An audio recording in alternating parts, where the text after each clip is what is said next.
हरे कृष्णा। तो हम बहुत आभारी हैं आपके प्रिंसिपल स्टाफ, सभी अध्यापक, शिक्षक और आप सबका कि आप सब ने हमें अपने गुरुजनों के विचार आपके समक्ष रखने का मौका दिया और स्पिरिचुअल एजुकेशन जो कि हिंदू, मुस्लिम, सिख, ईसाई इस भावना से ऊपर उठ करके आध्यात्मिक स्पिरिचुअल शिक्षा का प्रचार प्रसार पूरे विश्व में कर रहा है। अमेरिका में, ऑस्ट्रेलिया में, रसिया में, जो कि ईसाई बहुल देश हैं, वो लोग बहुत गंभीरता पूर्वक आध्यात्मिक शिक्षा को अपना रहे हैं। मुस्लिम राष्ट्र में दुबई, पाकिस्तान, चाइना, वहां पर भी आध्यात्मिक शिक्षा का प्रचार प्रसार कर रहा है और लोग उसको गंभीरता से ले रहे हैं। और भारत में भी उसी क्रम में हम लोग पूरे भारत के जितने भी बड़े शहर हैं और जितने जिले हैं वहां तक धीरे धीरे पहुंच रहे हैं और पूरे समाज को धर्म के नाम पर जो कहीं ना कहीं मतभेद है उनको दूर करके सबके बीच सामंजस्य बिठा करके लोगों को आध्यात्मिक शिक्षा देने का प्रयास कर रहे हैं। पहले तो हम सबको इस संसारी मानसिकता से ऊपर उठ करके विचार करना चाहिए। अगर हम संकीर्ण मानसिकता में रहेंगे तो हम कभी किसी विषय को समझ नहीं पाएंगे। तो मेरा आप सबसे निवेदन है, मैं आप सबसे एक बात पूछना चाहता हूं, क्या शिक्षा हिंदू, मुस्लिम, सिख, ईसाई होती है? सारे लोग शिक्षा लेते हैं बिना किसी भेदभाव के।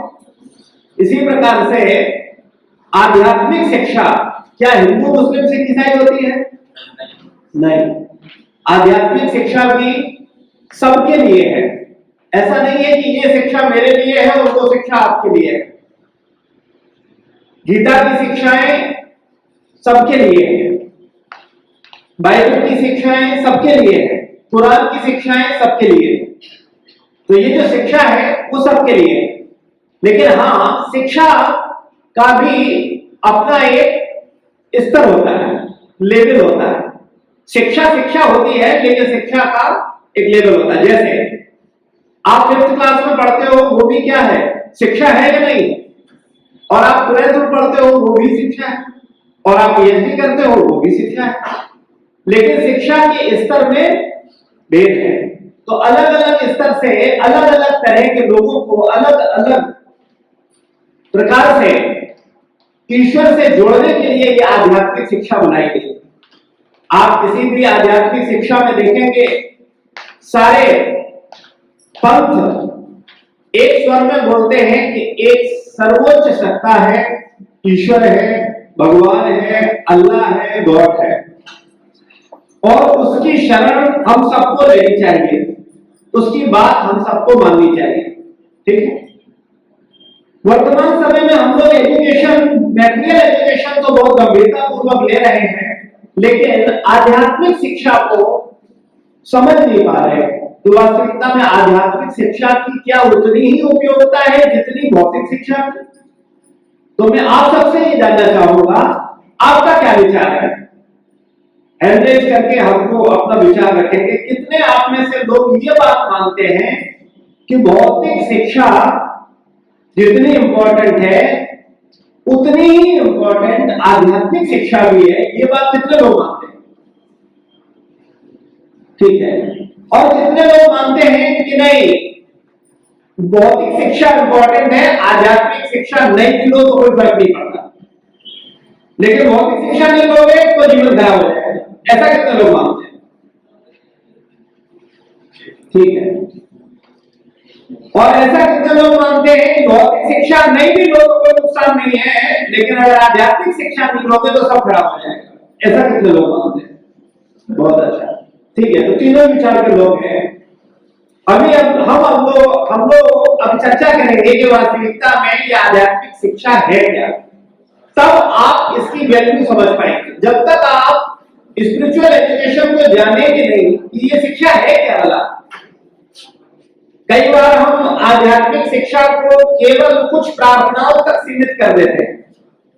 कई बार हम आध्यात्मिक शिक्षा को कुछ पूजा पाठ पद्धति तक सीमित कर देते हैं, लेकिन वास्तविकता में यह आध्यात्मिक शिक्षा आपको मानसिक शांति देता है। यह आध्यात्मिक शिक्षा आपको संसार के सभी छोटे मोटे द्वंद्वों से ऊपर उठा देता है। यह आध्यात्मिक शिक्षा आपको असली आनंद देता है। अब मैं आपको बोलूंगा ये भौतिक शिक्षा आप क्यों ले रहे हो, क्या उद्देश्य है? तो बताना चाहेगा ये जो भौतिक शिक्षा आप ले रहे हो इसका उद्देश्य क्या है? जी भौतिक शिक्षा के बिना हम नौकरी नहीं पा सकते, क्योंकि हमारे जीवन में नौकरी बहुत इम्पोर्टेंट है। बिल्कुल बिल्कुल सही कहा कि भौतिक शिक्षा के बिना नौकरी नहीं मिलेगा। वर्तमान समय में शिक्षा का उद्देश्य केवल हो गया है नौकरी यानी पैसा कमाना। ठीक बात है, लेकिन आप बताइए क्या शिक्षा का उद्देश्य केवल नौकरी है, केवल धन कमाना है? मैथिली सरल तो बोलते हैं हे शिक्षे तेरा नाश हो जो तू रोजगार के लिए बने। वो क्या कह रहे हैं कि ऐसी शिक्षा का नाश हो जाए जो किसके लिए बनी है? रोजगार के लिए। तो इसका मतलब जो चिंतक हैं, जो विचारवान हैं, वो लोग समझाना चाह रहे हैं कि शिक्षा का उद्देश्य केवल धन कमाना नहीं है। शिक्षा का उद्देश्य केवल अच्छी नौकरी या अच्छा पद प्राप्त करना नहीं है। शिक्षा का मतलब सर्वांगीण विकास है। लेकिन वर्तमान समय में सारे विकास धन आने से हो जाते हैं, ऐसे आप सब लोग मानने लगे। कितना लोग मानते हैं इस बात कि अगर पैसा है तो सब विकास हो ही जाएगा? मानते हैं कुछ लोग? नहीं मानते? बड़े अच्छे बच्चे हैं, पीछे कुछ लोग मानते हैं। वैसे भी जो सबसे पीछे बैठते हैं वही सबसे अच्छे बच्चे होते हैं।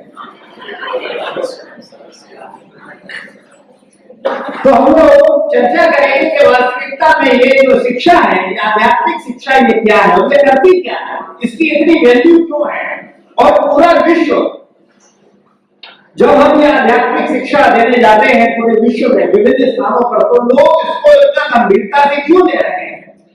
वो हिंदू, मुस्लिम, सिख, ईसाई इस विचारधारा से ऊपर उठ करके वो गंभीरता पूर्वक इस शिक्षा को क्यों स्वीकार कर रहे हैं? वास्तविकता में ये शिक्षा आपको असली आनंद देगी। आप मुझे एक बात बताओ, जो शिक्षा आपने ली है और जिस शिक्षा के बल पर आप हो सकता है कोई अच्छी नौकरी, अच्छा पद या अच्छा धन कमा लो, लेकिन क्या आपके जीवन में असली सुख मिलेगा? कितने लोगों को विश्वास है कि ये शिक्षा लेने के बाद आप शांत हो जाएंगे, आप सुखी हो जाएंगे और आप आनंद में हो जाएंगे? ठीक है, दो लोग कह रहे हैं कि उनको लगता है कि अगर ये सब होगा तो आनंद में हो जाएंगे।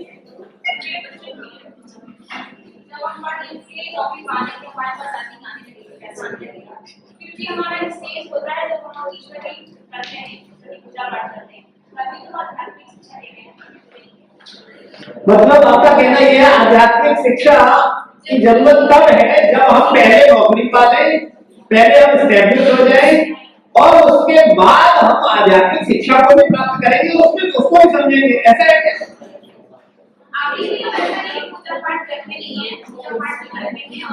देखिए, मेरा निवेदन है पूजा पाठ सब व्यक्ति करते हैं कुछ ना कुछ, लेकिन आध्यात्मिक शिक्षा को समझ नहीं रहे हैं। वास्तविकता ये है, ये कड़वी सच्चाई है। इसको अभी हम चर्चा करेंगे कि आपके दिमाग से बहुत सी चीजें हैं आ जाएंगे कि हाँ सही बात है, मैंने विचार ही नहीं किया। आध्यात्मिक शिक्षा का मतलब केवल पूजा पाठ, नमाज या प्रार्थना चर्च में जाके करना नहीं है। आध्यात्मिक शिक्षा का मतलब है एजुकेशन, जिससे आपकी समझ का विकास हो। एजुकेशन क्या करती है? आपकी समझ को विकसित करती है। आप जब पैदा हुए थे तो बुद्धिमान थे कि मूर्ख थे? पैदा हुए थे तो बुद्धिमान थे कि मूर्ख थे? मूर्ख थे, जो कुछ नहीं जानते थे। जो कुछ नहीं जानता है उसे मूर्ख बोलते हैं। ठीक बात है? तो वास्तविकता में जब पैदा हुए थे तो हमको ये नहीं पता था कि माँ कौन है, बेटा कौन है, चाचा कौन है, चाची कौन है, घर क्या है, किचन क्या है, रसोई क्या है, स्कूल क्या है, कुछ जानते हैं क्या? तो ये सब जब हमें बताया गया तो हमारी शिक्षा के द्वारा क्या हुई, समझ विकसित हुई। अब जिसको जैसी शिक्षा मिल गई उसकी जैसी समझ विकसित हो गई। इसमें समझने में क्या मुश्किल है? एक बच्चा जो जिस परिवार में जन्म लिया उसने उस परिवार में जो कुछ होते देखा वो उसकी समझ बन गई। बाद में वो अपनी समझ के अनुसार चर्चा करता है, दूसरा व्यक्ति अपनी समझ के अनुसार चर्चा करता है, तीसरा अपनी समझ के अनुसार चर्चा करता है और आपस में टकराव होता है, क्योंकि उसको लगता है वो सही है, उसको लगता है वो सही है, उसको लगता है वो सही है। और वास्तविकता में जो जिस परिवार में पढ़ा है, बड़ा है, जो संस्कार उसने देखे हैं, जो अपने घर में रोज एक्टिविटियां होते हुए देखी हैं, वो वही समझता है। लेकिन वास्तविकता क्या है ये किसी को नहीं पता है। हर व्यक्ति अपने को सही साबित करने की कोशिश कर रहा है और इसीलिए संसार में झगड़ा है। लेकिन अगर हम सब उदार हृदय से गंभीरता पूर्वक आध्यात्मिक शिक्षा पर विचार करें तो निश्चित रूप से हमारा जीवन बदल सकता है और हम संसार के समस्त झगड़ों को समाप्त कर सकते हैं। और ये झगड़े कौन समाप्त कर सकता है? संसार में पाए जाने वाले वृद्ध लोग, ये युवा लोग, कौन कार्य कर सकता है? दोनों कर सकते हैं, दोनों सामंजस्य कर सकते हैं। लेकिन भूमिका अधिक किसकी है? युवाओं की है, क्योंकि आप भविष्य है परिवार का, समाज का, देश का। आप भविष्य है। तो इसलिए हमारे मन में ये विचार आया अपने गुरुजनों की प्रेरणा से कि हम अपनी यूथ के साथ जाकर के विचारों को डिस्कस करें और उनके विचार मिले, अपने विचार मिले और मिलकर के एक ऐसा वातावरण समाज में क्रिएट करें जो भयमुक्त वातावरण हो, प्रेम युक्त वातावरण। लेकिन ऐसा कैसे हो सकता है? तो हम सबको अपनी संकीर्ण मानसिकता से ऊपर उठना होगा। संसार में हम लोग बटे हैं कि नहीं बटे हैं? कैसे बटे हैं? कोई अपने को क्या मानता है? हिंदू मानता है, तो कोई अपने को मुसलमान मानता है, तो कोई अपने को ईसाई मानता है। अच्छा, यहां तक ही नहीं बटे हैं, और भी बटे हैं, आगे बढ़ते हैं। अब हम हिंदुओं की बात करें तो कोई ब्राह्मण मानता है, कोई क्षत्रिय मानता है, कोई वैश्य मानता है और कोई शूद्र मानता है। बटे कि नहीं बटे?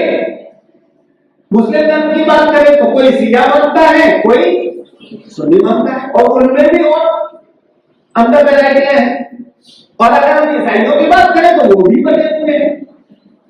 तो कहने का तात्पर्य ये सब बट करके क्या कर रहे हैं? क्या कर रहे हैं? झगड़ा कर रहे हैं। सब आपस में खाली हिंदू हिंदू झगड़ते हैं क्या? खाली मुस्लिम मुस्लिम झगड़ते हैं क्या? खाली ईसाई ईसाई झगड़ते हैं या केवल हिंदू मुस्लिम झगड़ते हैं क्या? आप बताइए। अगर खाली हिंदू मुस्लिम झगड़ रहे होते तो हम मान लेते हैं झगड़ा अलग है, लेकिन हम देखते हैं हिंदू हिंदू भी झगड़ रहे हैं, मुस्लिम मुस्लिम भी झगड़ रहे हैं, ईसाई ईसाई भी झगड़ रहे हैं। तो झगड़े का कारण कुछ और है। बुद्धिमानी से सोचना चाहिए और समझना चाहिए कि वास्तविकता क्या है, कैसे इन समस्त झगड़ों को समाप्त किया जा सकता है। क्या कोई ऐसा तरीका है जिससे हम समस्त झगड़ों को समाप्त कर दें? क्या कोई विचार है ऐसा? असली आध्यात्मिक शिक्षा जो सबके लिए, आज मैं जो आपको शिक्षा देने आया हूं वो शिक्षा इन समस्त झगड़ों से पहले की शिक्षा, यानी जब ये झगड़े थे ही नहीं, जब ये बंटवारा था ही नहीं। अब इसमें भी हम चर्चा कर लेते हैं। वास्तविकता में इस संसार में ईसाई कब आए? कोई बताएगा आप में से?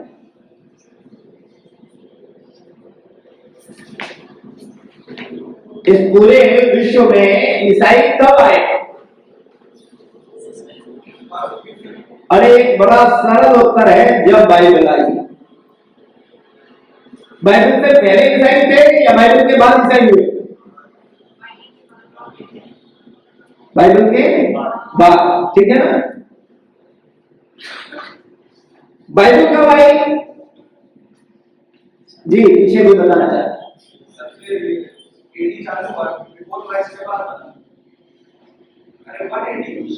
कितना कितना साल पहले?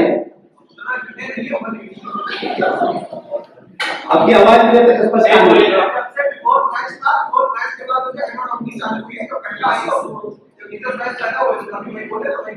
हाँ, तो जीसस क्राइस्ट कब आए थे? 2000 साल पहले लगभग। हाँ, 2023 साल पहले, ठीक बात है। तो 2023 साल पहले दुनिया में जब ईसाई नहीं थे, बाइबल नहीं थे, तो कौन था? क्या मनुष्य नहीं था? क्या आध्यात्मिक शिक्षा नहीं थी? थी या नहीं थी? थी। तो कहां थी? क्या थी? श्रीमद् भगवत गीता थी। भगवत गीता का उपदेश किसने किया है? कृष्ण ने। किसको किया है? अर्जुन के माध्यम से हम सब लोगों को, खाली अर्जुन को नहीं किया, अर्जुन को निमित्त बना करके हम सबको बताया। और ये घटना कब घटी थी? महाभारत में। महाभारत की घटना कब हुई थी? कितने साल पहले हुई थी? किसी को पता है? 5000 साल पहले। बिल्कुल सही है, 5000 साल पहले। यानी 5000 साल पहले गीता का उपदेश दिया जा रहा था, यानी गीता का शिक्षा, आध्यात्मिक शिक्षा दी जा रही थी, उस समय दुनिया में ईसाई नहीं थे। यानी 5000 साल में अगर हम 3000 साल निकालेंगे तब आएंगे 2000 साल बचेंगे। ठीक है, इतना में तो सबसे बड़ा होगा। तो 3000 साल कौन सी शिक्षा चली? आध्यात्मिक। और सब लोगों ने कौन सी शिक्षा ली थी? गीता की शिक्षा। ठीक है, अब आगे बढ़ते हैं। मुस्लिम धर्म कब आया? 1500 ईसा पूर्व। बिल्कुल सही, 1500 साल पहले जब कुरान आई। तो जब कुरान आई तब 1500 ईसा पूर्व मुस्लिम आए। तो उसके पहले ये सारे जो मुस्लिम भाई थे, ये कौन थे? ये तो सनातन धर्मी थे, ये ईसाई हो गए। कॉमन सेंस की बात है, ऐसा था कि नहीं था? या तो वो सनातन धर्मी थे या फिर ईसाई थे। ठीक है, लेकिन वास्तविकता में ईसाई का होकर के अगर और भी मतलब चिंतन करेंगे तो पता चलेगा वो भी कहां से आए? सनातन धर्म से ही आए, क्योंकि एक अलग विचारधारा तो बनी चुकी थी ईसाइयों की बाइबल। और उसके बाद एक अलग विचार, एक अच्छा उपाय देखा कि भाई अलग अलग लोग अलग अलग चीजें नहीं मान रहे, ईश्वर को मान ही रहे। तो उन्होंने, एक हमारे संत आए, उन्होंने कुरान दी और उन्होंने बताया इसको फॉलो करो भाई, कुछ तो मानो, कुछ तो अपने जीवन में बदलाव लाओ। तो उसको लोगों ने, जिन्होंने विचार को, जिन्होंने उसको स्वीकार किया, वो मुस्लिम विचारधारक हो गए। तो ये कब आए? 1500 साल पहले। 1500 साल पहले दुनिया में कोई मुसलमान नहीं था। ठीक है, अभी हम लेटेस्ट बात करते हैं। सरदार कब आए?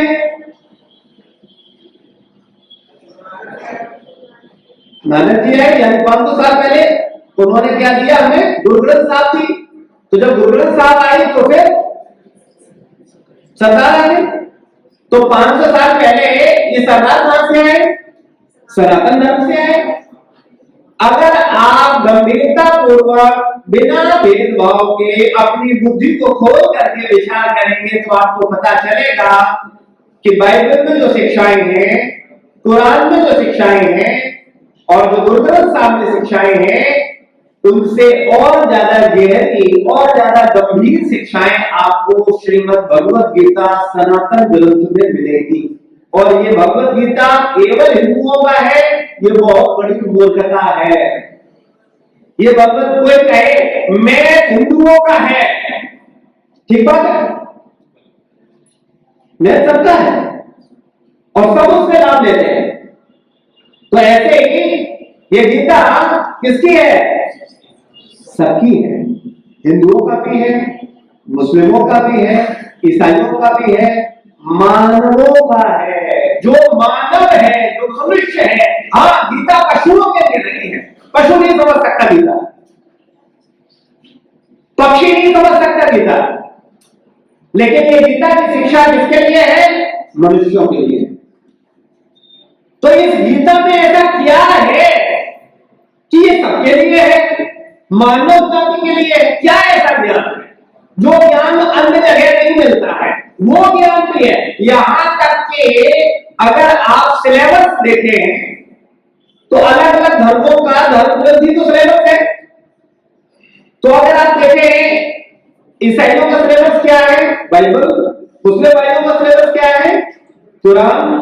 और सनातन धर्म का सिलेबस क्या है?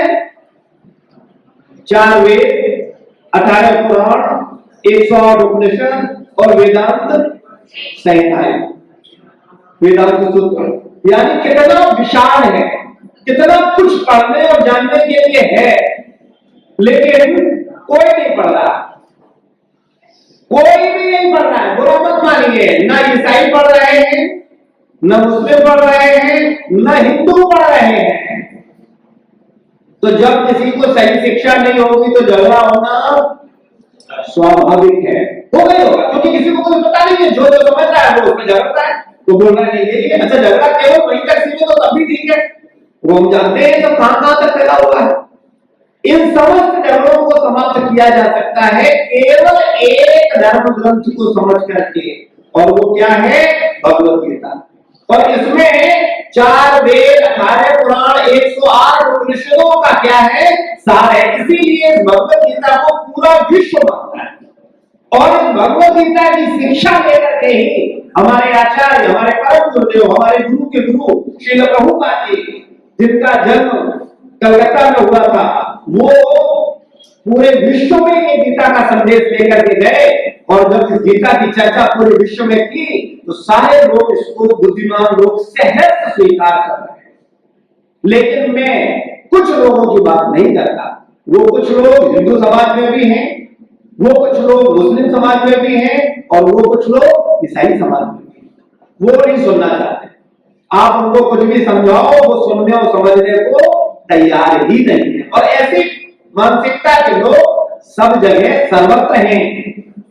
तो भगवत गीता की जो शिक्षा है उसमें है क्या वास्तविकता में? अब हम बात करते हैं गीता की। गीता में ऐसा क्या है? गीता में 5 विषय समझाए गए। कौन कौन से 5 विषय हैं? एक आत्मा, दूसरा परमात्मा, तीसरा प्रकृति, चौथा काल और 5वां कर्म। अब हम इन 5 पे चर्चा कर लेते हैं। भाई हमें बताओ, आत्मा केवल हिंदू होता है? आत्मा केवल मुसलमान होता है? आत्मा केवल ईसाई होता है? तो आत्मा की चर्चा जब करेंगे अभी हम, तो समझ में आएगा कि वास्तविकता में ये आत्मा ही तो सब है। तो इसके विषय में क्या बताता है गीता? क्योंकि ये में शिक्षा देकर के आप कहेंगे मेंटल स्ट्रेस कैसे दूर होगा? भैया सही बात समझ में आने पे सारा स्ट्रेस खत्म हो जाता है। जैसे इसको सरलता में समझिए, प्रकाश होने पर अंधकार दूर होता है कि नहीं होता है? अंधकार को दूर करने का क्या तरीका है? आप अंधेरे को दूर करने के लिए क्या करें? एक बड़ा सा पंखा लगाएं और चलाएं, बोले अंधेरा भाग जाएगा। उससे भागेगा क्या? अंधेरे से अंधेरा भागेगा क्या? अंधेरे को भगाने का केवल एकमात्र तरीका है प्रकाश कर दो, अंधेरा अपने आप गायब हो जाएगा। बल्कि और आगे अगर मैं गहरी बात करूं और आप समझ सकें, तो वास्तविकता में दुनिया में अंधेरा नाम की कोई चीज है ही नहीं। अंधेरे का मतलब क्या होता है? प्रकाश की अनुपस्थिति। संसार में अज्ञान नाम की कोई चीज नहीं है। अज्ञान का मतलब है ज्ञान की अनुपस्थिति। जब ज्ञान नहीं होगा तो क्या होगा? अज्ञान होगा। हाँ, प्रत्येक व्यक्ति कुछ भी पढ़ करके सीख करके बोलना चाहता है कि मुझे ही ज्ञान है, और झगड़ा संसार में ऐसी बात है, वो कहता है ये ज्ञान है, ये ज्ञान है। अरे ज्ञान होता तो प्रेम हो गया होता सब में, ज्ञान होता तो झगड़े खत्म हो गए होते, ज्ञान होता तो लोगों की छोटी मानसिकता से ऊपर आ गए होते। लेकिन कहां खोल आया है?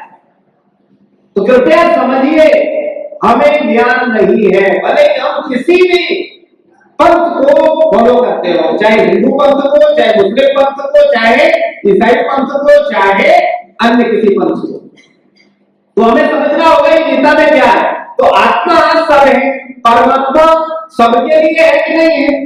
तो परमात्मा के विषय बताएगा। प्रकृति, क्या प्रकृति केवल हिंदुओं का है, मुसलमानों का है, ईसाइयों का है? सबका है। तो प्रकृति की चर्चा है। और चौथा टॉपिक है कर्म। तो कर्म कौन नहीं करता है? हिंदू नहीं करता, मुस्लिम नहीं करता, ईसाई नहीं करता, क्या ऐसा है? सब कर्म करते हैं। जैसा कर्म करते हैं वैसा फल पाते हैं। तो कर्म का सिद्धांत भी सबके लिए है। और फिर उसके बाद आता है काल। काल का मतलब है समय, और काल का मतलब है मृत्यु। तो ये मृत्यु सबकी होती है कि नहीं होती है? और समय सबके लिए होता है कि नहीं होता तो पांचों के पांचों जो बिंदु है उनकी चर्चा किसके लिए है?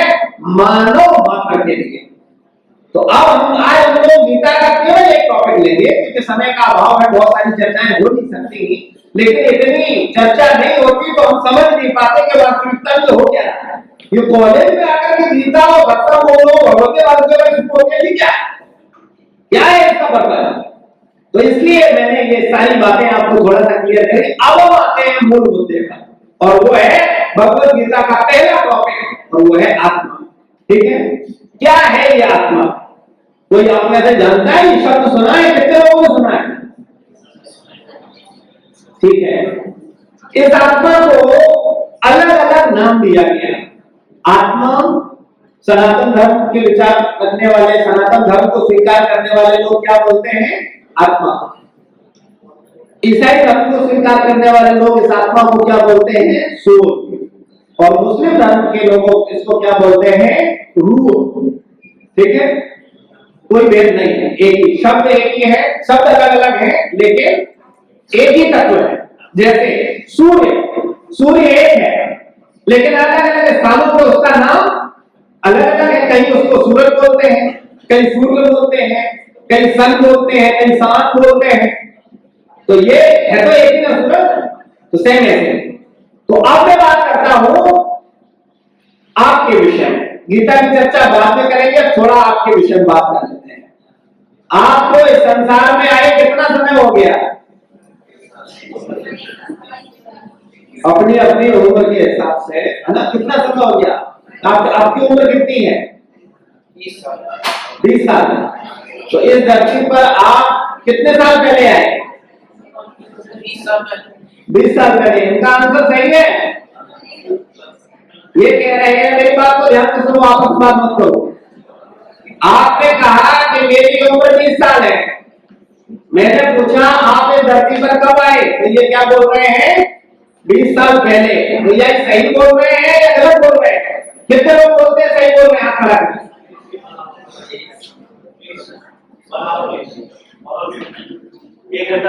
नहीं समझ में आया?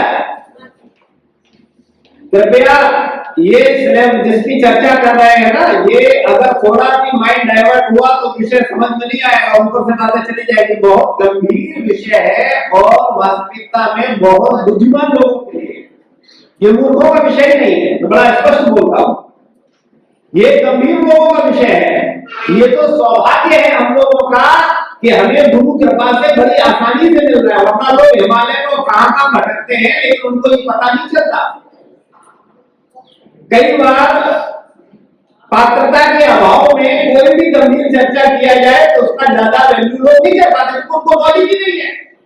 तो कृपया गंभीरता से इसको समझिए, आपस में बात मत करिए। जो मैं बोल रहा हूं उससे आपको कुछ सीखने और समझने को मिलेगा। तो हमारी बात ध्यान से सुनिए। आपसे मैंने पूछा कि आपका उम्र क्या है? आपने कहा 20 साल। तो मैंने कहा आप धरती पर कब आए? बोले 20 साल पहले। मेरा प्रश्न है ये सही है या गलत है? कितने लोग बोलते हैं ये गलत है? ठीक है, और कितने लोग बोलते हैं सही है? ठीक है, गलत वाले बताएं क्यों गलत है? सर इनके शरीर को आए हुए 20 साल हुआ है, लेकिन ये कब आई इनका पता नहीं, क्योंकि ये कब आई आत्मा का। ठीक है, अगर हम आत्मा की बात न करें, शरीर की बात करें, तो ये धरती पर 20 साल 9 महीने पहले आए। हाँ है ना? 9 महीने पहले मां की गर्भ में थे कि नहीं थे? तो वो हम क्यों भूल जाते हैं? इस संसार में हम अवतरित नहीं हुए डायरेक्ट, सबसे पहले कहां आए? मां की गर्भ में आए। अब मेरा आपसे फिर एक प्रैक्टिकल प्रश्न है, क्या मां के गर्भ में ये मां जब छोटी थी तब से थे? नहीं। इसका मतलब है मां की गर्भ में आए हैं। ठीक है ना? तो इसका मतलब है ये पहले बाहर भी थे। कृपया ध्यान से समझिएगा, बुद्धि खुल जाएगी, नजरिया बदल जाएगा, आपको समझ में आ जाएगा आप कौन हो। तो मां के गर्भ में तुम आए थे या पहले से थे? आए थे, है ना? तो शास्त्र बताते हैं कि वास्तविकता में आत्मा के आकार की चर्चा वेद बताते हैं, बाल के अग्रभाग के 10,000वें हिस्से के बराबर। और ये अपना कैसे प्रवेश करता है ये अपने आप में बड़ा लंबा प्रोसेस है, लेकिन संक्षेप में केवल बता देता हूं। ये वर्षा से आता है और वर्षा से अन्न में जाता है, अन्न से हम पाते हैं और पिता के वीर्य के द्वारा मां के गर्भ में स्थापित किया जाता है। तो कहने का तात्पर्य यह है हम बाहर से आए और मां के गर्भ में हम 9 महीने रहे, उसके बाद हम इस संसार में इस धरती पर आए। तो वास्तविकता में अगर मैं आपसे कहूं कि आपका असली परिचय क्या है, आप कौन हो, तो आपने अभी तक जो शिक्षा ली है, कितने साल भौतिक शिक्षा को दिए? 20 साल 25 साल है ना, 20 साल का उम्र है तो 15 साल तो दिए ही दिए है ना। 15 साल तो आप सब लोगों ने भौतिक शिक्षा को दिए और 15 साल भौतिक शिक्षा को देने के बाद आपको ये नहीं पता है कि आप कौन, आपको अपना कुछ नहीं पता है। तो मैं आज आपको 1 घंटे में आपको आपसे मिलवा दूंगा, अगर आप गंभीरता पूर्वक समझ पाए तो हम मां के गर्भ में बाहर से आए और मां के गर्भ में हम पोषित हुए, बाद में हमारा जन्म हुआ। अगर मैं आपसे कहूं कि मुझे अपना परिचय बताओ कि आप कौन हो, और मैं कहूं मुझे अपना सत्य परिचय देना, सत्य की परिभाषा क्लियर कर दूं तो उत्तर देने में आसानी हो जाएगी। सत्य का मतलब है जो हमेशा से है और हमेशा रहे, जो कुछ समय पहले न हो और कुछ समय बाद आ जाए, वो सत्य है। सत्य का मतलब क्या है? जो हमेशा से है और हमेशा रहे, वो सत्य है। और जो बीच में आए तो इसमें घटक हो जाए, इसका मतलब वो सत्य नहीं है। तो अब मुझे अपना परिचय दो, आप कौन हो? कोई बताना चाहेगा?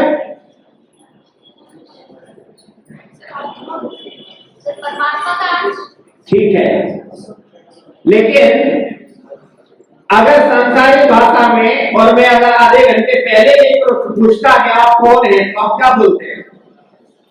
अपना नाम बताते, ठीक है ना? तो ये नाम किसका है? हाँ, पूरा दिमाग खोल के बात करो, समझ में आएगा। ये नाम शरीर का है, मेरा नाम नहीं है। ये नाम किसका है? शरीर का नाम है। फिर आप दूसरा परिचय मांगते तो आप क्या बोलते? अपनी जाति बोलते, जो सरनेम होता। आप बोलते आप हिंदू हैं, हम मुसलमान हैं, या ईसाई हैं, या आप बोलते हम ब्राह्मण हैं, हम क्षत्रिय हैं, हम वैश्य हैं, हम शूद्र हैं, है ना? लेकिन क्या ये पहचान सही है? आज संसार में बड़ा झगड़ा चल रहा है ना? किसी को, हर व्यक्ति अपने को वो मान रहा है जिसमें वो पैदा हुआ है ना? ठीक बात है कि नहीं? जैसे कोई अगर ईसाई परिवार में पैदा हुआ है तो वो क्या मानता है? मैं ईसाई हूं। कोई अगर मुस्लिम परिवार में पैदा हुआ है तो क्या बोलता है? मैं मुस्लिम हूं। कोई अगर हिंदू परिवार में या सनातन संस्कृति में पैदा होता है तो क्या बोलता है अपने को? मैं हिंदू हूं या मैं सनातनी हूं। ठीक है, लेकिन वास्तविकता में अगर हम गंभीरता पूर्वक देखें तो क्या हम हमेशा से मुस्लिम हैं? हम हमेशा से ईसाई हैं? हम हमेशा से हिंदू हैं? बताइए। अरे आज आप हिंदू मां के गर्भ में आए तो हिंदू हो गए, मुस्लिम मां के गर्भ में गए तो मुस्लिम हो गए, ईसाई मां के गर्भ में गए तो ईसाई हो गए। तो ये तो मेरी क्लियर पहचान नहीं है। वास्तविकता में मैं कौन हूं? फिर आगे चलते हैं। फिर जो सनातन व्यवस्था है, हिंदू व्यवस्था है, उसमें भी लोग 4 में अपने को मानते हैं। मैं ब्राह्मण हूं, मैं क्षत्रिय हूं, मैं वैश्य हूं, मैं शूद्र हूं। इस पर भी झगड़ा है कि नहीं है? मेरा एक प्रश्न है, क्या कोई हमेशा से ब्राह्मण है तो ब्राह्मण कहकर इतना गर्वित हो, या कोई हमेशा से शूद्र है तो वो शूद्र सब शूद्र करके वंचित हो जाए? क्या आप हमेशा से शूद्र हैं, या आप हमेशा से ब्राह्मण हैं, या आप हमेशा से क्षत्रिय हैं? नहीं। कैसे आप ब्राह्मण बने, कैसे क्षत्रिय बने, कैसे वैश्य बने, कैसे शूद्र बने, कैसे मुस्लिम बने, कैसे ईसाई बने, कैसे बने, क्या है उसके पीछे? तो इसके पीछे आता है धर्म का सिद्धांत, उसको बाद में समझेंगे। अभी हम बात कर रहे हैं कि वास्तविकता में हम कौन हैं। तो ना हम कोई पंथ हैं, ना हम कोई जाति हैं, ना हम कोई नाम है, और ना हम स्त्री या पुरुष हैं।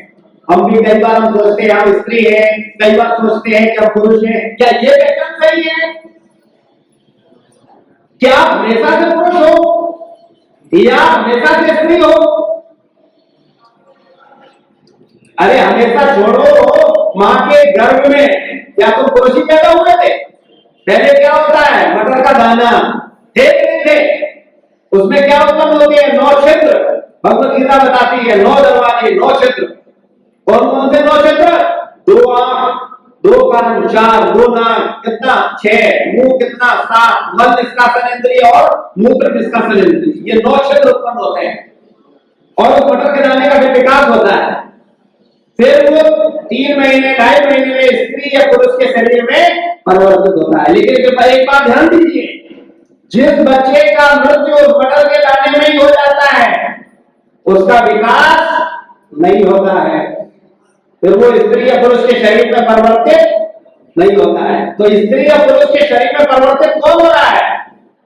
वो पार्टिकल। क्या है वो? आत्मा। इसको और गंभीरता से समझिए। हम लोग अगर ये बात समझ जाएंगे कि हम कौन हैं, तो आपसी झगड़ा खत्म हो जाएगा। हम लोग आपस में एक दूसरे को एक सही दृष्टिकोण से देख पाएंगे। तो वास्तविकता में शास्त्र हमको बताता है कि हम लोग शरीर नहीं है, हम क्या है? आत्मा। आपने सुना होगा आत्मा, लेकिन समझा नहीं होगा आत्मा। आज हम आपको और समझाते हैं कि आत्मा वास्तविकता में है क्या। इस संसार में 2 शब्द हैं, एक मैं और एक मेरा। सुना है आपने? मैं से मेरा आता है या मेरा से मैं आता है? Very good. मैं से मेरा। क्या मेरा से मैं भी आता है? नहीं, मेरा में मैं नाम की कोई चीज नहीं है, क्योंकि मैं हूं तो मेरे माता पिता है, मेरा धर्म है, मेरा नाम है, मेरी जाति है, मेरा कॉलेज है, मेरी नौकरी है, मेरा परिवार है। और अगर मैं ही नहीं हूं तो मेरा नाम की कोई चीज है ही नहीं। तो इसलिए मैं और मेरा दोनों क्या है? अलग अलग है, एक नहीं। ठीक बात है। अभी अगला प्रश्न, ये जो शरीर है ये क्या है? मैं है, मेरा है? कितने लोग बोलते हैं शरीर मैं है? हाथ खड़ा करें। और कितने लोग बोलते हैं शरीर मेरा है? और बकाया को सब बोला है क्या मेरा तो समझ में नहीं आ रहा है। आज कौन सी क्लास में बिठा दिया गया है? वास्तविकता में हमको बचपन से जब से पैदा हुए और जब से शिक्षा दी है, ये पढ़ाया नहीं गया कि तुम हो कौन। तुम्हें ये पढ़ाया गया तुम्हारी नाक है, तुम्हारा कान है, तुम्हारा आंख है, तुम्हारा बाल है, तुम्हारा हाथ है, तुम्हारा पैर है। तुम कौन हो? किसी ने बताया किसी ने? तो क्या पढ़े तुम? 20 साल पढ़कर भी कुछ नहीं जान रहे। इसको समझिए। वास्तविकता में हम कौन हैं? हम लोग डेली बोलते हैं मेरा हाथ है, बोलते हो नहीं बोलते हो? मैं हाथ हूं, कितने लोग बोलते हैं? क्या बोलते हो? मेरा हाथ है, मेरा सर है, मेरा पैर है। अच्छा मुझे बताओ एक बात, केवल सनातन धर्मी या हिंदू बोलते हैं मेरा हाथ है? ईसाई क्या बोलते हैं? मेरा हाथ। कोई बोलते हैं नहीं बोलते? मुस्लिम क्या बोलते हैं? मेरा हाथ। सब लोग एक ही बात बोलते हैं। तो कृपया समझिए, ये सिद्धांत, ये शिक्षा सबके लिए है। जैसे मैथ सबके लिए है, वैसे ये गीता की शिक्षा भी सबके लिए है। ये वैदिक एजुकेशन है और ये हम सबके लिए है। तो मेरा हाथ, मेरा सर, मेरा पैर, मेरा शरीर। तभी आप बोलते हो मैं शरीर। क्या बोलते हो? मेरा शरीर। अगर शरीर मेरा है तो मैं कौन है? आत्मा। समझ में आई बात? अगर इतनी सी बात समझ में आ जाए, संसार के सारे झगड़े खत्म हो जाए। लेकिन बोलना सुनना सरल है, उस पर मनन करके उसको स्वीकार करना तभी काम बनेगा। इतना चीप नहीं है कि आधे घंटे में आपको समझ में आ जाए। तो वास्तविकता में हम शरीर नहीं है, हम कौन है? आत्मा है। अब आगे चलते हैं। आपके घर में किसी का मृत्यु हुआ है?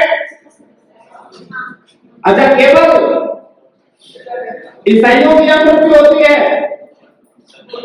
हिंदुओं की नहीं होती,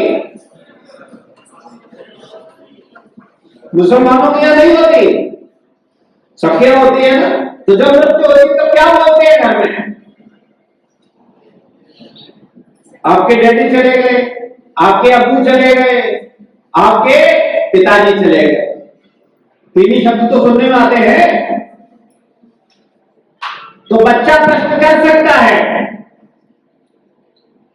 कि मां, अम्मी, मदर, ये कौन चला गया? ये तो लेटे हुए हैं, वही आंख है, वही सर है, वही हाथ है, वही पैर है, वही शरीर है, कौन चला गया? बोले नहीं, पापा चले गए, अबू चले गए, फादर चले गए। तो बच्चा प्रश्न करता है, कौन चला गया? सब कुछ सामने डेड बॉडी पड़ी हुई है, ये तो लेटे हुए हैं, कौन चला गया? कौन चला गया? आत्मा। तो अब्बू कौन थे? पिताजी कौन थे? आत्मा। फादर कौन थे? आत्मा। लेकिन जब तक वो आत्म स्वरूप में रहे तब तक उनको शरीर मानते रहे, उनको जाने नहीं है कौन। और आगे बढ़ते हैं, आपको समझ आएगा। इस संसार में जो आप देखते हो, कौन देखता है? आंख देखती है कि आप देखते हो? कितने लोग बोलते हैं आंख देखती है? अच्छा, चलो, बड़े बुद्धिमान बच्चे हैं इस क्लास में। जब कुछ देखते हो तो क्या बोलते हो? मैंने, मेरी आंख ने देखा था तुम चोरी कर रहे थे, ऐसा बोलते हो क्या? तो देखने वाला आंख है कि मैं है? तो मूर्खता की बात क्यों करते हो? पढ़े लिखे लोग हो, 15 साल पढ़ाई किए हो, फिर भी मूर्खता की बात करते हो। कौन देखता है? हाँ, मैं देखता है। कौन सुनता है? कान सुनता है कि मैं सुनता है? बोलता कौन है? मुंह बोलता है कि मैं बोलता है? हाँ। और आप लोग मरोगे कि नहीं मरोगे? हैं? तो अमर तो नहीं बैठे हैं चिरंजीवी, कब मरोगे? बोले इस पे विचार नहीं करते हम लोग, खाने पीने की बातें करते हैं, मरने मराने की बातों में मजा नहीं आता। तो हम लोग बात कर रहे थे कि ये शरीर कभी भी हमारा छूटेगा और कभी भी हम संसार छोड़ करके जाएंगे और अकेले जाएंगे और अपने कर्मों के साथ जाएंगे। एक प्रश्न जन्म लेता है, आप में से कितने लोग ये पक्का विश्वास करते हैं कि इस जन्म के बाद दूसरा जन्म है?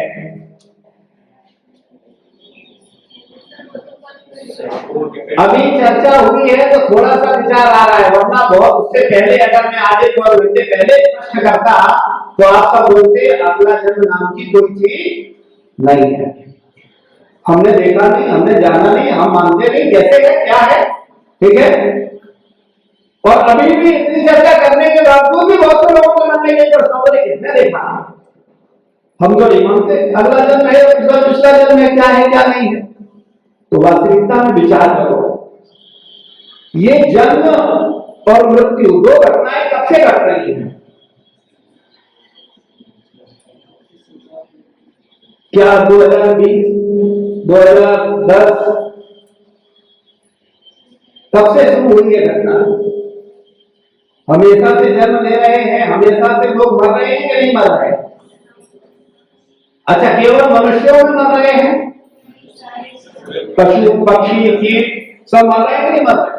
और सब जन्म ले रहे हैं कि नहीं ले रहे? तो अगर जन्म भी हो रहा है और मृत्यु भी हो रही है तो इससे एक बात सिद्ध होती है कि ये सिस्टम समझने वाला है। कोई मर नहीं रहा होता तो निश्चित रूप से ये विचार नहीं था, विचार का विषय नहीं था। अगर मान लो केवल मनुष्य मर रहे होते, पशु न मर रहे होते, कुत्ते बिल्ली न मर रहे होते, वो भी मर रहे हैं, वो भी जन्म ले रहे हैं। अब किसका कहां जन्म होगा ये विज्ञान है, ये साइंस है। और इसको समझा जा सकता है, बशर्ते समझना चाहिए। जैसे मैथ को हर बच्चा समझ जाता है, कुछ लोगों को मैथ बड़ी टफ लगती है, वो 10th में ही छोड़ देते हैं, बोले नहीं मैथ नहीं, बोले हम आर्ट से करेंगे, अब साइंस छोड़ देते हैं, मैथ छोड़ देते हैं। कुछ लोग मैथ लगता है बायो में देते हैं।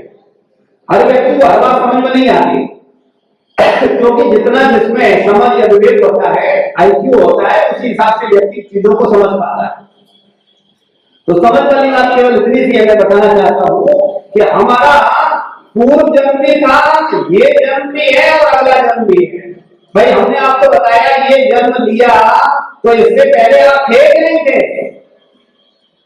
मां के गर्भ में आप थे कि नहीं? और मां के गर्भ में आप कहीं बाहर से आए थे ना, तो इसका मतलब आप पहले भी थे और मां के गर्भ में भी थे और बाद में भी रहोगे। अब पिछले जन्म की अगर बात करते हो तो आप में से बहुत से लोग तर्क देते हो, बोले हमने से आप नहीं कैसे माने, ठीक बात है कि नहीं? तो मुझे आप एक बात बताओ, अगर आपको याद नहीं है तो मानोगे नहीं, क्या ये तर्क सही है? आप में से कितने लोगों को याद है कि आप मां के गर्भ में थे? हाथ खड़ा करो, नहीं है ना? तो इसका मतलब आप मां के गर्भ में थे, क्या ये सही बात? तो अगर आप मां के गर्भ में थे और आपको याद नहीं है कि आप मां के गर्भ में थे, लेकिन आप समझ सकते हो कि थे, और ऐसे ही आप ये भी समझ सकते हो कि आप मां के गर्भ में मां बचपन से की तब नहीं थे, तो इसका मतलब आप आज से आए हो, यानी आप थे।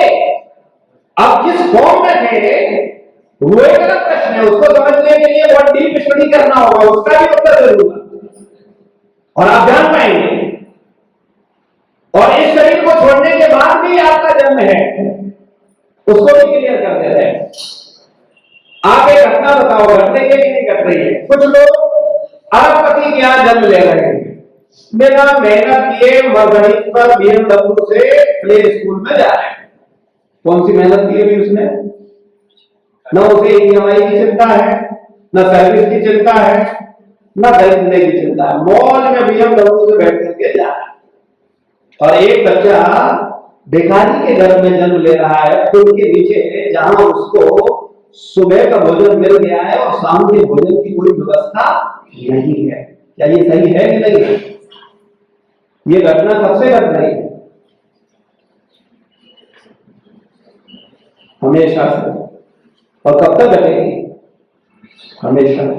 और विचार करिए, कुछ लोग उच्च कुल में आ रहे हैं और कुछ लोग निम्न कुल में आ रहे हैं।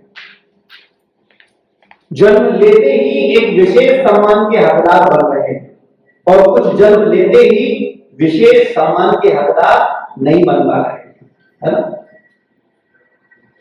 ये हो रहा है कि नहीं हो रहा है? हमेशा से हो रहा है कि नहीं हो रहा है? और हमेशा होगा कि नहीं होगा? आगे चलते हैं। कुछ लोग अच्छी बुद्धि के साथ आ रहे हैं और बुद्धि बल से वो अपने को नहीं, अपने पूरे समाज को कहां से कहां ले जा रहे हैं। और कुछ लोग मंद बुद्धि के साथ आ रहे हैं, अपने शरीर को संभाल नहीं पा रहे, लाज टपक रही है, हाथ इधर जा रहा है, सर उधर जा रहा है। देखें ऐसे लोग, होता है कि नहीं होता है? किस आधार पर? कुछ लोग सुंदर शरीर के साथ आ रहे हैं, उनको बार बार देखने का मन करता है, चाहे स्त्री हो चाहे पुरुष हो। और कुछ लोग कुरूप शरीर के साथ, रोगी शरीर के साथ आ रहे हैं, कुछ लोग निरोगी शरीर के साथ आते हैं। ऐसा हो रहा है कि नहीं हो रहा? कब से हो रहा है? हमेशा हो रहा है और हमेशा होगा। इसके पीछे कोई मैनेजमेंट है या नहीं है? क्या कोई भी व्यक्ति अमीर बन गया, कोई भिखारी बन गया, कोई सुंदर बन गया, कोई कुरूप बन गया, इसके पीछे कोई कारण है या नहीं है? क्या कारण है? कारण वेरी गुड, लॉ ऑफ कर्म, कर्म का कानून, जिसे हम पढ़ ही नहीं रहे हैं, जिससे सबसे ज्यादा काम है उसको नहीं पढ़ रहे, जिससे आपका जीवन डिसाइड होगा, जिससे आपका भविष्य डिसाइड होगा। और मैं आपको बड़ा खुलेआम चैलेंज करता हूं इस बात को, आप कितनी ही बहुत एक अच्छी शिक्षा ले लेना, लेकिन अगर ये कर्म के सिद्धांत को नहीं समझा तो तुम कभी सुखी नहीं हो सकते, कभी सुखी नहीं हो सकते। कि कर्म का सिद्धांत समझना हम सब लोगों के लिए बहुत जरूरी है, क्योंकि इससे ही हमारा आने वाला समय सुखमय या दुखमय होता है। एक व्यक्ति अच्छा कर्म करता है, अच्छा आचरण करता है, उसका सब सम्मान करते हैं और वो अच्छी शिक्षा लेकर के इसी समाज में सम्मान पाता हुआ न्यायाधीश बन जाता है। और इसी संसार में गुंडागर्दी, व्यर्थ की बकवास करते हुए, झगड़ते हुए, पिटते हुए, न पढ़ते हुए, अपमानित करते हुए, अपना अपमान कर रहे हैं, दूसरों का अपमान कर रहे हैं, ऐसे आचरण करने वाले लोग किसी न किसी जेल में पड़े होते हैं। एक ही शिक्षा आप सबको दी जा रही है, बीएड की, और इसी शिक्षा में कुछ लोग शिक्षक बन जाएंगे और कुछ लोग जेल में जाएंगे। ऐसा होगा कि नहीं होगा? होता है कि नहीं होता है? संसार का नियम है। जो अच्छा कर्म करेगा उसे अच्छा फल मिलेगा और जो बुरा कर्म करेगा उसे बुरा फल मिलेगा। लेकिन इस पर हमारा विचार है नहीं, हम लोग को पता ही नहीं है कर्म क्या। कर्म अपने आप में, कई बार लोग बोलते हैं कर्म ही पूजा है ना? हम सबने सुना है। कितने लोग इस बात को विश्वास करते हैं? हाथ खड़ा करें। ठीक है, लगभग सारे ही करते हैं। ठीक है, अब मैं पूछता हूं ये ज्ञान तुम्हें मिला कहां से? तो आप कह रही हो हमें ट्रैक्टर की ट्रॉली में पीछे पड़ा। ये तो तुमने पढ़े नहीं है। कितने लोग गीता पढ़ी? हाथ खड़ा करके बताओ, पूरा गीता कितने लोगों ने पढ़ा है? तो ये तुम्हें ज्ञान कहां से मिला? ट्रॉली के पीछे से। और ट्रॉली के पीछे वाला ज्ञान में कौन सा कर्म? कर्म क्या होता है? चोर चोरी कर रहा है, पूजा कर रहा है, वो भी तो कर्म है। एक व्यक्ति ऑफिस जा रहा है, वो भ्रष्टाचार कर रहा है, वहां से हेराफेरी करके रिश्वत लेकर के आ रहा है, क्या वो पूजा कर रहा है? कर्म तो सभी है ना। एक व्यक्ति को जो जिम्मेदारी दी गई है वो अपनी जिम्मेदारी को ईमानदारी से निर्वहन नहीं कर रहा है, क्या वो कर्म कर रहा है? वो कर्म कर रहा है तो क्या पूजा कर रहा है? तो आप तो सब हाथ खड़ा कर रहे थे, कर्म ही पूजा है, बोलो जो करो वो पूजा है, ऐसा है क्या?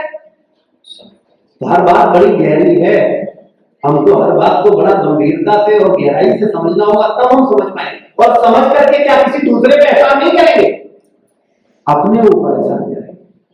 अगर हम सही बात समझते हैं तो हम सही जीवन जिएंगे, हम सही कर्म करेंगे तो हमारा जीवन अच्छा होगा।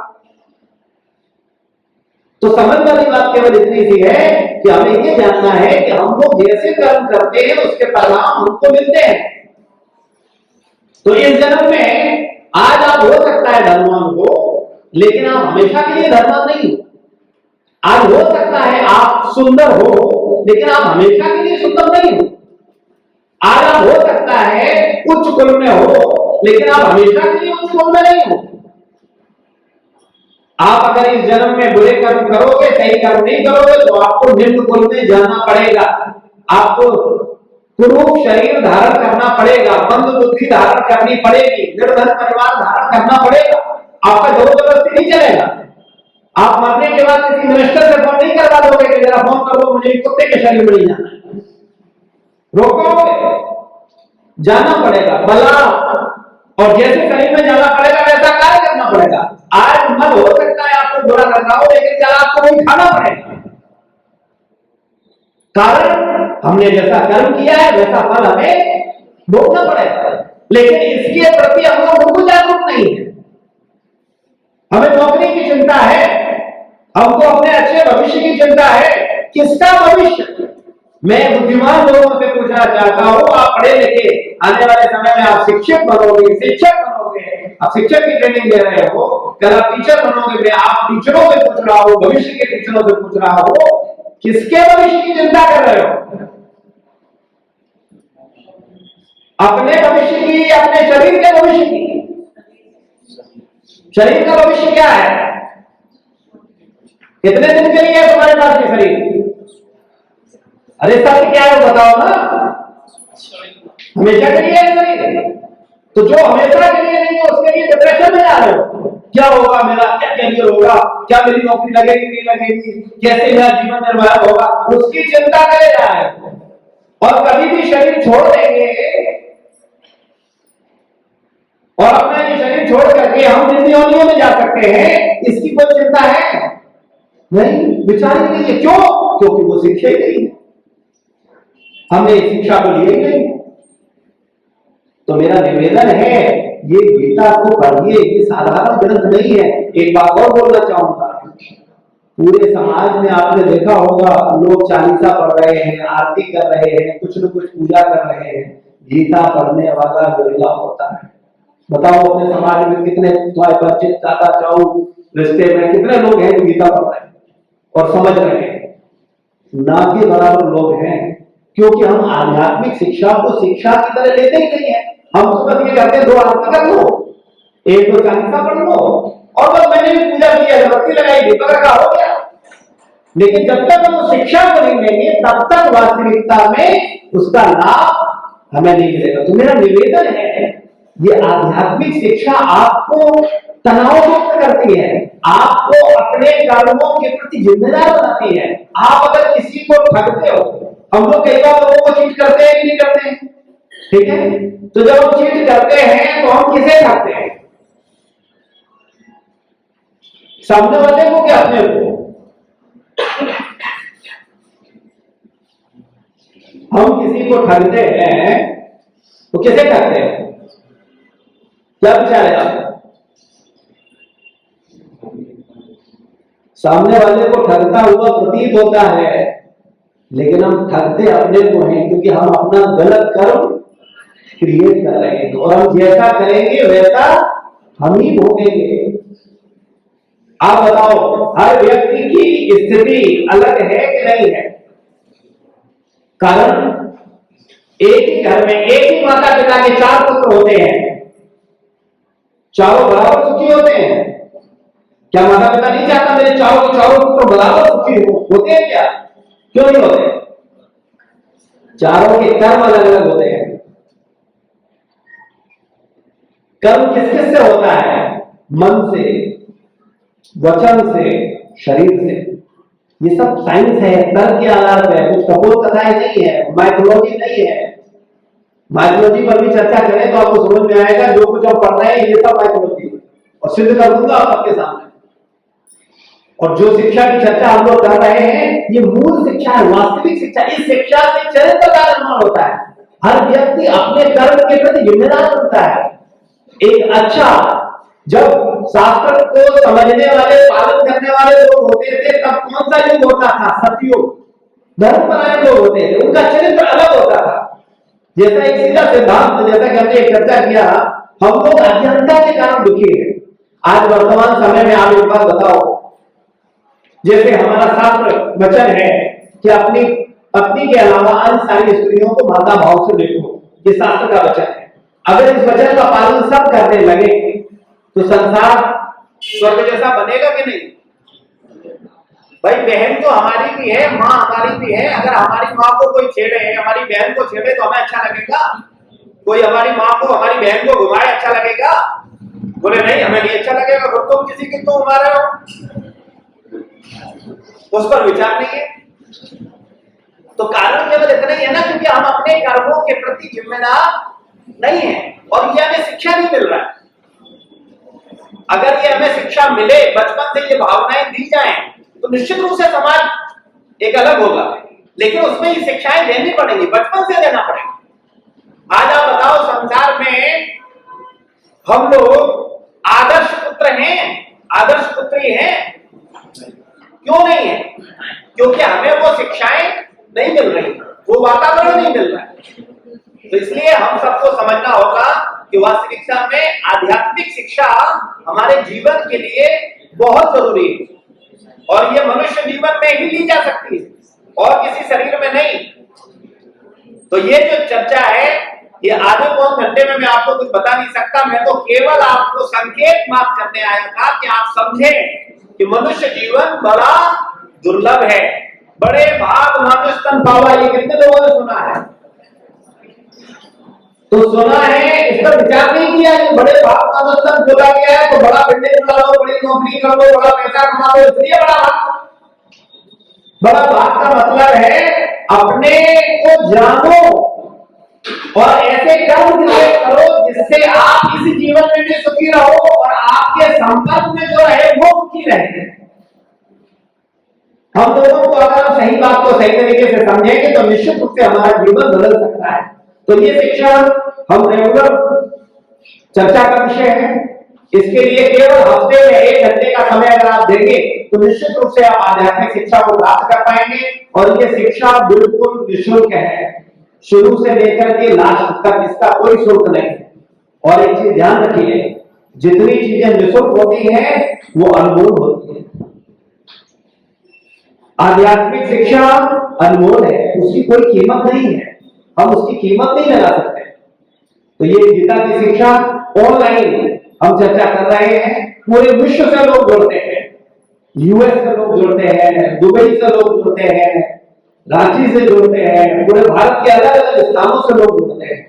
लेकिन कितने जुड़ते हैं? जो समझना चाहते हैं वो जुड़ते हैं। लेकिन सारे स्थान जो मैंने नाम लिया है, इन सारे स्थान पर लोग जुड़ते हैं। और एवरी संडे मॉर्निंग 7:30 बजे से 8:30 बजे पर ऑनलाइन यूट्यूब चैनल के माध्यम से, यूट्यूब पर हम लोग चर्चा करते हैं, जूम ऐप और यूट्यूब चैनल के माध्यम से।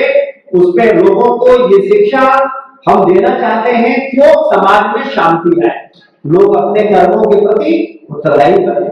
वो आध्यात्मिक शिक्षा, भौतिक शिक्षा के साथ साथ आध्यात्मिक शिक्षा भी लें।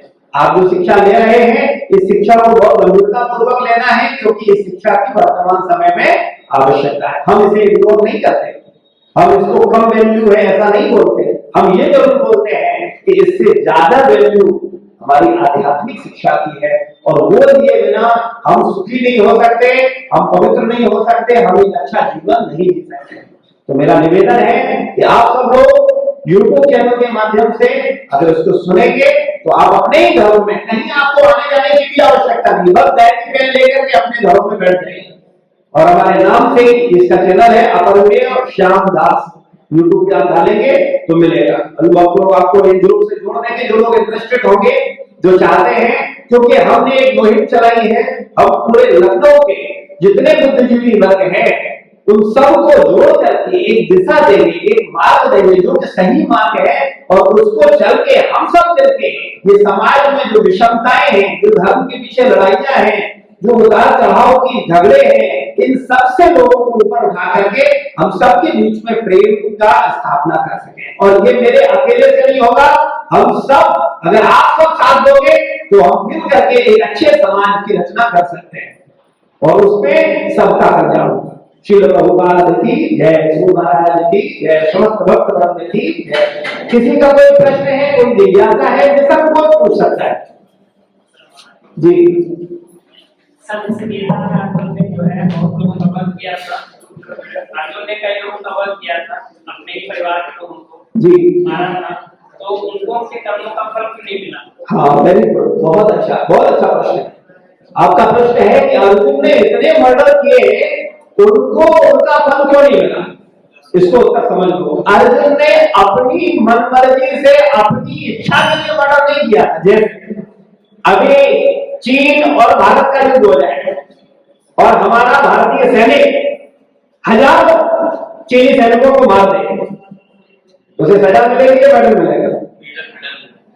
और वही सैनिक अपने घर पर आए, पता चले उसके प्लॉट पर किसी ने कब्जा कर लिया है और उसको गोली छोड़ा दे, तो क्या मिलेगा?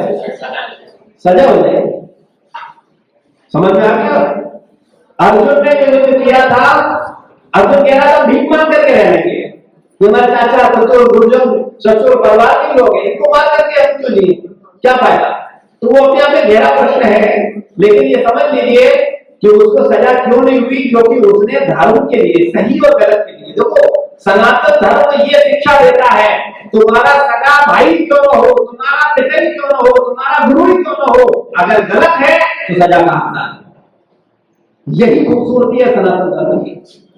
वो जाति के आधार पर प्रोपगेंडा नहीं करता, वो सही और गलत का निर्णय करता है। अगर गलत है, अधर्म पर है, तो उसे सजा मिलनी चाहिए। और ये हमारा शास्त्र स्थापित करते हैं जी। सर ये डिसाइड कौन करेगा कि गलत कब है सही कब? वेरी गुड, बहुत अच्छा प्रश्न है।